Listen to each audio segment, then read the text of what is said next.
এবার আর এদেশ সেদেশ নয়, সরাসরি মার্কিন সামরিক শক্তির গর্বের প্রতীককে নিশানা করে ক্রুজ ক্ষেপণাস্ত্র নিক্ষেপ করেছে ইরান, যা নতুন করে উত্তেজনা ছড়িয়ে দিয়েছে আন্তর্জাতিক অঙ্গনে। ইরানের সেনাবাহিনী ২৫ মার্চ দাবি করেছে, উপকূলীয় এলাকা থেকে ক্রুজ ক্ষেপণাস্ত্র ছুড়ে যুক্তরাষ্ট্রের গর্বের বিমানবাহী রণতরী ইউএসএস আব্রাহাম লিঙ্কনকে লক্ষ্যবস্তু করা হয়েছে। এ সংক্রান্ত একটি প্রতিবেদন প্রকাশ করেছে আরাবিয়া ইংলিশ।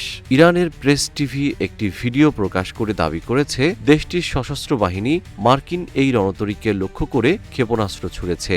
একই সঙ্গে রাষ্ট্রীয় বার্তা সংস্থা ইরনা নৌবাহিনীর কর্মকর্তাদের উদ্ধৃতি দিয়ে এই অভিযানের কথা নিশ্চিত করেছে।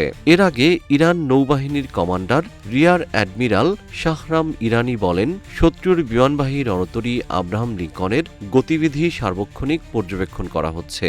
এটি ইরানের ক্ষেপণাস্ত্র ব্যবস্থার নাগালে আসামাত্রই লক্ষ্যবস্তু করা হবে।